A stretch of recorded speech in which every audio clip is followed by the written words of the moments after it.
నమస్కారం, welcome to Suman TV. నేను గీతాంజలి. వారాహి నవరాత్రులు ప్రారంభమవుతున్నాయి. జూన్ 26వ తారీఖు నుంచి జూలై 4వ తారీఖు వరకు.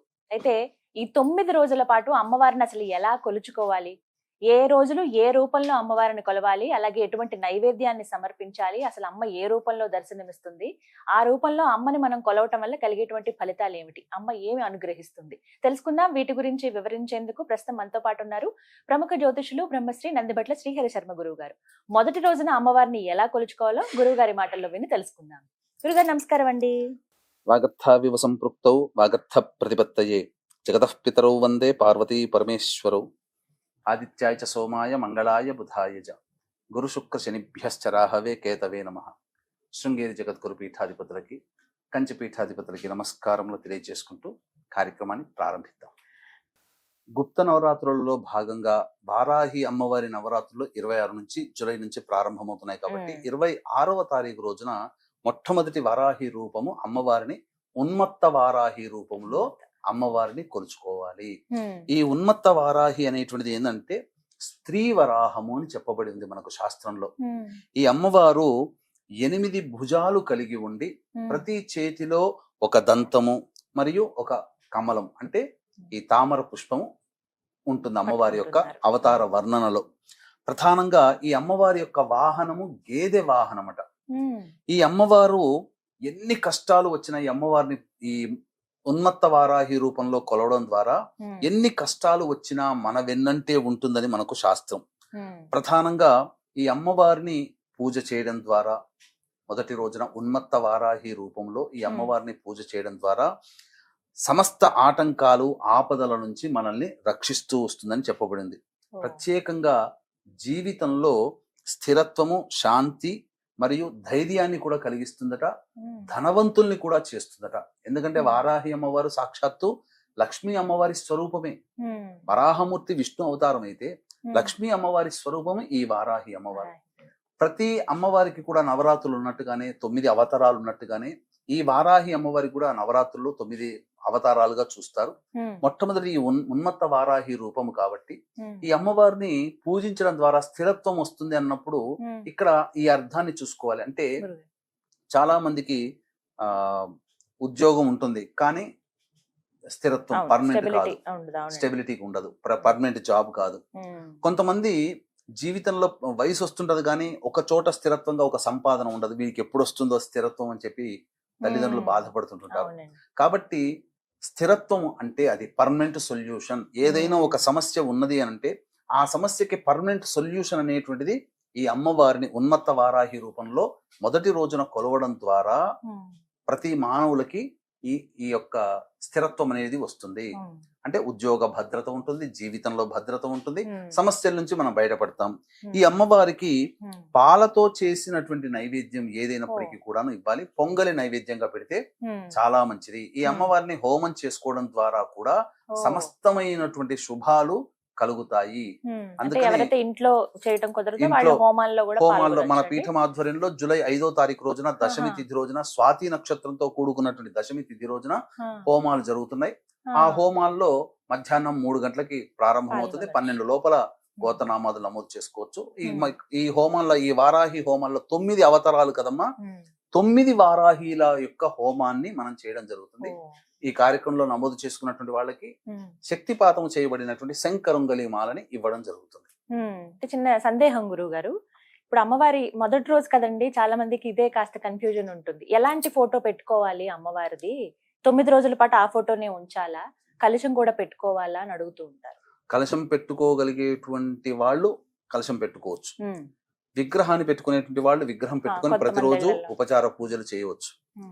లేదు మాకంతటి లేదు, కలశం పెట్టుకుని అలవాటు లేదన్న వాళ్ళు కనీసము ఫోటో పెట్టుకోవాలి. అయితే ప్రధానంగా లలిత అమ్మవారి ఫోటో ప్రధానంగా పెట్టి ఎడమ వైపున మంత్రిని అనగా రాజశ్యామల ఫోటో, కుడి వైపున దండిని దేవి అంటే ఈ వారాహి అమ్మవారిని పెట్టుకోవాలి. అయితే ఈ ఫోటోలో కూడా వారాహి అమ్మవారిలో కూడా చాలా రకాలైనటువంటి ఫోటోలు కనబడుతున్నాయి. ఒక్కడి గుర్తు పెట్టుకోండి, అమ్మవారి ఫోటోలో చంద్రవంక ఉంది అని అంటే స్వప్న వారాహి అమ్మవారు రూపం. అది కాబట్టి చంద్రవంక లేనటువంటి అమ్మవారి వారాహి అమ్మవారి ఫోటో పెట్టుకోవాలి. లేనటువంటిది ఉన్నా పర్వాలేదు, మీరు అడిగారు కాబట్టి చెప్తున్నాను, అంతరార్థం చెప్తున్నాను. ధరించే వస్తువులలో కాంతివంతముగా శ్వేత వస్త్రము ధరించి ఉన్నటువంటి అమ్మవారైతే సాత్వికంగా ఉంటారు. లేదు మరకతం అంటే ఆకుపచ్చ కలర్ వస్త్రము ధరించినటువంటి అమ్మవారు. ఇక నీల వర్ణం కనుకంటే బ్లూ కలర్ లో షేడ్ తో వస్తుంటాయి చూడండి, అమ్మవారిని అన్ని కూడాను తామస వర్ణం, ధూమ్రవారాహి అమ్మవారి రూపం అది తామస వర్ణంలో ఉంటుంది. కాబట్టి మనం పెట్టుకునే పూజ బట్టి కూడా, మనం పెట్టుకునే చిత్రపటాన్ని బట్టి కూడా మన యొక్క ఫలితాలు అనేటువంటివి ఉంటాయి. కాబట్టి శ్వేత వర్ణము లేదా మరకత వర్ణము, శ్యామ వర్ణం అంటే ఆకుపచ్చ రంగు ఉన్నటువంటి ఫోటో పెట్టుకోవచ్చు. ఎరుపు వర్ణం ఉన్నది కూడా పెట్టుకోవచ్చు, తప్పలేదు, శుభానికి సంకేతం. అమ్మవారు చాలా మందస్మితముగా అంటే ఏంటి, నవ్వుతూ ఉన్నటువంటి అమ్మవారు ఉండాలి. క్రోధముగా ఇలా చూస్తూ ఉండే అమ్మవారు కాదమ్మ. ఫోటోల్లో కూడా చాలా ఉంటాయి వెరైటీలు. నవ్వుతూ ఉన్నటువంటి అమ్మవారు, స్త్రీ రూప వరాహ రూపంగా ఉన్న అమ్మవారిని పెట్టుకుంటే మంచిది. మొదటి రోజు కదా గురువు గారు, ఏ టైం కి ప్రారంభించమంటారు? ఉదయం చేసుకోమంటారా, సాయంత్రం చేయమంటారా? అమ్మవారు రాత్రి సంచారిని, నిశీ సంచారిని. మనకు క్షేత్రపాలకురారు కాశీకి వరాహ అమ్మవారే, వారాహి అమ్మవారే. కాబట్టి సాయంకాలం సూర్యాస్తమైన తర్వాత సూర్యోదయం వరకు ఈ కాశీ నగరాన్ని అంతా చుట్టి వచ్చి మళ్ళీ ఉదయం నుంచి సాయంత్రం వరకు పడుకుంటుందట. కాబట్టి ఎప్పుడైనా పూజ చేసినా ఉదయం లోపల, సూర్యోదయం లోపల పూజ చేసుకోవచ్చు, లేదా సూర్యాస్తమయం తర్వాత పూజ చేసుకోవచ్చు. కానీ ఎప్పుడు పూజ చేసినా దంతధావనం ఖచ్చితంగా చేయాల్సిందే, స్నానకృత్యాదులు ఆచరించాల్సిందే.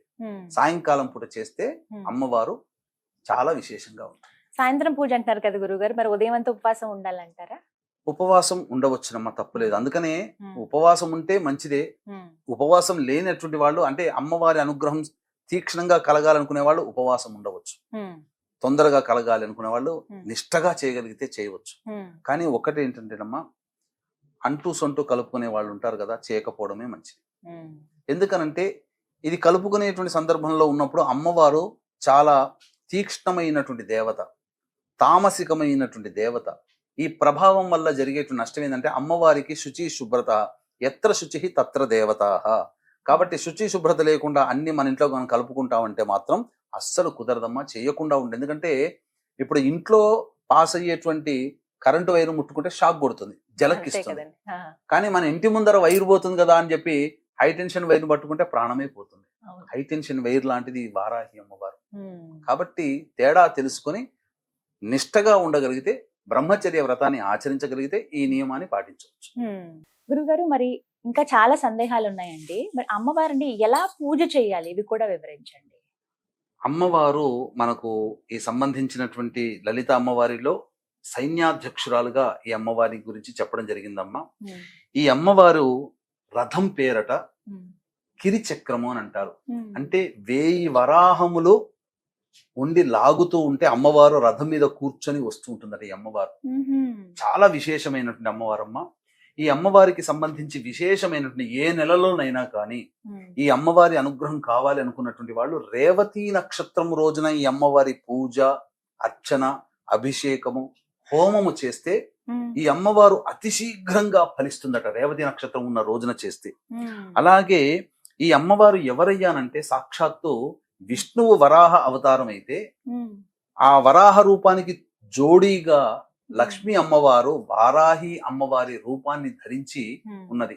అందుకే ఈ అమ్మవారి లక్ష్మీ సహస్రనామాల్లో వారాహి, ధరణి, ధ్రువ అనేటువంటి యొక్క సహస్రనామంలో ఒక నామం. అంతేకాకుండా ఈ అమ్మవారు ప్రధానంగా ఈ అమ్మవారిని విశ్వేశ్వరుడు, కాశీ విశ్వేశ్వరుడే. ఎందుకంటే కాశీ క్షేత్రానికి క్షేత్ర పాలకురాలు ఈ వారాహి అమ్మవారు అయితే, విశ్వేశ్వరుడు విశేషంగా ఈ అమ్మవారిని వింధ్యాచలం కొండలో ఈ అమ్మవారిని ప్రతిష్ఠ చేశాడు. ఇప్పటికీ కూడా ఆ అమ్మవారు పూజలు అందుకుంటూ ఉంది. అంతేకాకుండా ఈ అమ్మవారికి పూజ చెయ్యాలి అనేటువంటి ఆలోచన ఉన్నటువంటి వాళ్ళు రాత్రి దేవత ఈ అమ్మవారు కాబట్టి, అంటే సూర్యోదయం నుంచి సూర్యాస్తమయం వరకు కాకుండా అమ్మవారికి ఇష్టము రాత్రి సమయం కాబట్టి సూర్యాస్తమయం తర్వాతనైనా కానీ లేదా సూర్యోదయం లోపలనైనా కానీ కాలకృత్యాలు తీర్చుకొని ఖచ్చితంగా ఈ అమ్మవారికి పూజ చేసుకుంటే విశేషమైనటువంటి ఫలితాలు కలుగుతాయి. రాత్రి దేవత అన్నారు కాబట్టి రాత్రి సమయంలో సూర్యాస్తమయం తర్వాత చేసుకునే వాళ్ళైతే ఖచ్చితంగా సూర్యాస్తమయం కంటే ముందే దంతధావనము కాలకృత్యాదులాగా మళ్ళీ తీర్చుకొని చేసుకోవాలండి. అప్పుడు పూజాది కార్యక్రమాలు చెయ్యాలి. అయితే ఈ పూజాది కార్యక్రమాలలో సాధారణంగా కలశం పెట్టుకునే అవకాశం ఉన్న వాళ్ళు కలశం పెట్టుకోవచ్చు. కలశం పెట్టుకోకపోయినా మాకు ఆచారం లేదు అన్న వాళ్ళు చక్కగా ఈ అమ్మవారికి సంబంధించి చిత్రపటాన్ని పెట్టుకోవాలి. అయితే శక్తి ఉంటే ప్రధానంగా మొట్టమొదటగా శ్రీచక్రము కానీ లేదా లలితా అమ్మవారి చిత్రపటము, ఒకవైపున కుడివైపున ఈ దండిని దేవి అంటే వారాహి అమ్మవారు, ఎడమ వైపున మంత్రిని కాబట్టి రాజశ్యామల అమ్మవారి 3 చిత్రపటాలని పెట్టి చేసుకుంటే చాలా విశేషమైనటువంటి ఫలితం కలుగుతుంది. లేదా అమ్మవారి చిత్రపటం ఒక్కటి పెట్టుకొనైనా కానీ పూజ చేసుకోవచ్చు. ఈ అమ్మవారు పూజ చేసే సందర్భంలో విశేషముగా అభిషేకము, అర్చన ఇవన్నీ జరిపిన తర్వాత ప్రతిరోజు ఖచ్చితంగా లలితా సహస్రనామ పారాయణం చేయాలండి. ప్రతిరోజు చేయాలి. ఎటువంటి పుష్పాలను అమ్మవారికి సమర్పించాలి గురుగారు? ప్రత్యేకం ఏమన్నా ఉందా అండి? ఈ అమ్మవారికి ప్రధానంగా పుష్పములు అనేటువంటిది నీలి రంగు పుష్పాలతో అర్చన చేయాలి. అంటే నీలి రంగు చామంతి పుష్పాలు కానీ లేదా నీలి రంగు శంఖు పుష్పాలు దొరుకుతాయి కదమ్మా, ఆ పుష్పాలతో అర్చన చేసిన అమ్మవారికి ఇప్ప పూలు అని అంటారు కదమ్మా, ఆ ఇప్ప పూలతోనైనా కానీ అర్చన చేయవచ్చు. అయితే అమ్మవారికి దీపారాధన చాలా ప్రీతికరం. ఈ దీపారాధనలో ఏ దేవతకి లేనటువంటి విశేషమైనటువంటి దీపారాధన ఒకటి ఉంది. కందగడ్డ దొరుకుతుంది కదమ్మా, ఆ కందగడ్డని దీపపు కుందిలాగా తొలుచుకోవాలి. మధ్య భాగంలో కొద్దిగా తొలుచుకుంటే ఆవు నెయ్యి కానీ, ఈ అమ్మవారికి ఇష్టమైనటువంటి నూనె దీపం ఏ దీపారాధన అంటే విప్ప నూనెతో దీపారాధన చేసుకోవాలి. విప్ప నూనె ఒరిజినల్ దొరికితే మంచిది, లేకపోతే ఆవు నెయ్యితో దీపారాధన చేయొచ్చు. కానీ కంద దీపములో కందగడ్డతో దీపంగా చేసి కంద దీపాన్ని గనక పెట్టినట్లయితే అమ్మవారు చాలా విశేషమైనటువంటి సంతృప్తి కలుగుతుంది. అమ్మవారికి ఇవన్నీ ఇష్టమట, ఇలా చెయ్యాలి. ఈ విధంగా ఇప్ప పువ్వులతో కైనా కానీ అర్చన చేయవచ్చు. బాగా ఇష్టమైంది ఏంటండి అమ్మవారికి? ఎవరైతే ఈ నవరాత్రులు చేస్తున్నారో ఖచ్చితంగా ఇవి అమ్మకి సమర్పిస్తే ఇక అమ్మవారి అనుగ్రహం ఖచ్చితంగా కలుగుతుంది అనేటువంటిది ఏదన్నా ఉందా అసలు? అమ్మవారికి ప్రధానంగా ఇష్టమైనటువంటి చెప్పబడినటువంటిది బెల్లం పానకం. అంటే చాలా మంది ఏంటంటే బెల్లంని సంబంధించి ఆ నీటిలో కలిపిస్తే బెల్లం పానకం లాగా ఉంటుంది. కానీ రాజమండ్రి ఆ చుట్టుపక్కల జిల్లాల్లో ఉన్నటువంటి వాళ్ళకి బెల్లం పాకము అని అంటే ఆ బెల్లం తయారు కాకముందు తేనెలాగా ఒకటి ఊరుతుంది, చిక్కగా ఉంటుంది. దాన్ని నైవేద్యంగా పెట్టవచ్చు, లేదా తేనెనైనా నైవేద్యంగా పెట్టవచ్చు. అమ్మవారికి నువ్వుల లడ్డూలు చాలా ఇష్టం. ఇలాచీ పొడి, అలాగే నేతితో వేయించినటువంటి నువ్వుల లడ్డూలు పెట్టిన అమ్మవారికి చాలా ప్రీతికరం. అంతేకాకుండా ఎర్రటి పండ్లు అంటే దానిమ్మ పండ్లు ఒలిచి గింజలు ఒలిచి పెట్టాలి. చిలకడ దుంప దొరుకుతుంది కదమ్మా ఈ సమయంలో, ఆ చిలకడ దుంప కూడా నైవేద్యంగా పెట్టినా ఈ నైవేద్యాలు పెట్టాలట అమ్మవారికి. విశేషంగా అమ్మవారు చాలా సంతృప్తి చెందుతుంది. అంతేకాకుండా చక్కగా ఈ అమ్మవారికి విప్ప పూలను కూడా నైవేద్యంగా పెట్టవచ్చు.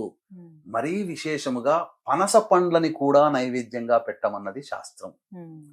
వీక్షించేటువంటి ప్రేక్షకులకి ఇప్పుడు ఒక అద్భుతమైన, ఈ సంవత్సరం వచ్చే వారాహి నవరాత్రులకి అద్భుతమైనటువంటి యోగ మాలిక ఏమిటంటే, ఆషాఢ మాసం మొదటి రోజు ఏదైతే ఉందో ఆ పాడ్యమి తిథి రోజు ఆరుద్ర నక్షత్రం ఉంది. ఈ 9 రోజుల నవరాత్రులు అయిపోయిన తర్వాత శుక్రవారం నాడు తీయకూడదు, అమ్మవారు ఉద్వాసన చెప్పకూడదు. కాబట్టి 10వ రోజు అయినటువంటి దశమి తిథి రోజున ఉన్న నక్షత్రము కూడా గొప్పదైనటువంటి స్వాతి నక్షత్రం. కాబట్టి ఈ ఆరుద్ర నక్షత్రం స్వాతి నక్షత్రానికి అధిపతి ఎవరు? రాహువే. ఈ యొక్క సమస్త లోకానికి కూడా రాహు యొక్క కవర్లో ఉంది, అండర్ కవర్లో ఉంది. కాబట్టి రాహు అనుగ్రహం కలిగిందంటే అత్యంత శీఘ్రముగా ఫలితాలు కలుగుతాయి. అద్భుతమైనటువంటి రోజున, ఈ స్వాతి నక్షత్రం రోజున ముగింపు కూడా పలుకుతుంది. కాబట్టి చక్కగా ఈ వారాహి నవరాత్రుల్లో ఎవరైతే చేసుకుంటారో, ఎవరైతే పూజ చేసుకుంటారో, ఎవరైతే పూజ చేసుకోకపోయినా జరిగే హోమంలో పాల్గొంటారో వారి యొక్క సంకల్పం అతి శీఘ్రంగా నెరవేరుతుందని చెప్పడంలో ఏమాత్రం సందేహం లేదు. ఇది చాలా యాదృచ్ఛికంగా కాకతాళీయంగా కలిసినటువంటి అద్భుతమైన యోగ మాలిక. రాహు నక్షత్రంతో మొదలై రాహు నక్షత్రంతో ఎండ్ అవుతుంది అని చెప్పవచ్చు. ఎందుకంటేనమ్మా, రాహు స్వరూపం అంటే దేహమంతా ఉంటుంది, తలకాయ మాత్రం ఉండదు. వారాహి అమ్మవారు కూడా ఈ సంబంధించి చూసుకుంటే దేహమంతా స్త్రీ రూపం, కేవలం తలకాయ మాత్రం వరాహ రూపం. అలా రాహు స్వరూపముగా మనకు అమ్మవారు ఈ సంవత్సరం అనుగ్రహిస్తుంది. గురుగారు, అమ్మవారికి ధూపం అంటే చాలా ఇష్టం అని విన్నాను. ఎటువంటి ద్రవ్యాలు వేయాలి అందులో? ధూపం అంటే కేవలం మనకి మార్కెట్‌లో ఇప్పుడు దొరికేటువంటి ధూపమేనా? అసలు ఎలాంటిది ఇష్టం అమ్మవారికి? మనకు ఏ దేవతకైనా కానీ ప్రత్యేకంగా అసలు అమ్మవారంటేనే ధూప ప్రియురాలు. హ్మ్. కానీ ఒక్కొక్క అమ్మవారికి కొన్ని కొన్ని వస్తువులు వాడమని చెప్పబడి ఉంటే, హ్మ్. ఈ వారాహి అమ్మవారికి చెప్పబడినటువంటి ధూప ద్రవ్యాలు సాధారణంగా బయట దొరుకుతాయి. హ్మ్. విశేషమైనటువంటి కొన్ని ద్రవ్యాలు తీసుకొని వచ్చి హ్మ్. ధూపం గనక వేసినట్లయితే ఆ ఇంట్లో నకారాత్మక శక్తి, నరదృష్టి, నరఘోష, అలాగే ఈ పౌర్ణమి అమావాస్యలో కొంతమంది మానసికంగా ఉద్రేకం పొందుతుంటారు కదా, పిచ్చి పిచ్చిగా అరుస్తుంటారు కదా, అటువంటి వాళ్ళని ఆ అమ్మవారి యొక్క పూజా మందిరం దగ్గర కూర్చోపెట్టి, మనం పూజ చేసే స్థలంలో కూర్చోపెట్టి ధూపం వేసేటప్పుడు వాళ్ళు ఉన్నట్లయితే వాళ్ళకి పట్టినటువంటి భూత ప్రేత పిశాచ బాధలన్నీ కూడాను ఈ ఓహ్! ధూపము వల్ల తొలగిపోతాయి. ఇంట్లో ఉన్నటువంటి నెగిటివ్ ఎనర్జీ అంతా పోతుంది. కాబట్టి వారాహి అమ్మవారికి విశేషముగా ధూప ప్రియురాలు. హ్మ్. కొన్ని ద్రవ్యాలనేటువంటివి ఇప్పుడు నేను చెప్పడం జరుగుతుంది. సాధ్యమైనంత వరకు ఆ ద్రవ్యాలన్నీ కూడా మీరు తెచ్చుకునే ప్రయత్నం చేయండి. ఒకటి అరా మనకు దొరకకపోవచ్చు, కంగారు లేదు. మిగతా ద్రవ్యాలనైనా కానీ తెచ్చుకొని ప్రతిరోజు కూడా మీరు పూజ చేస్తున్న సందర్భంలో అమ్మవారికి ధూపం వేసి, ఆ ధూపాన్నంతా కూడా ఇంట్లో గనక పెట్టుకున్నట్లయితే ఇంట్లో పాజిటివ్ వైబ్రేషన్ అనేటువంటిది ఉంటుంది. ఒక ప్రశాంతత చేకూరుతుంది.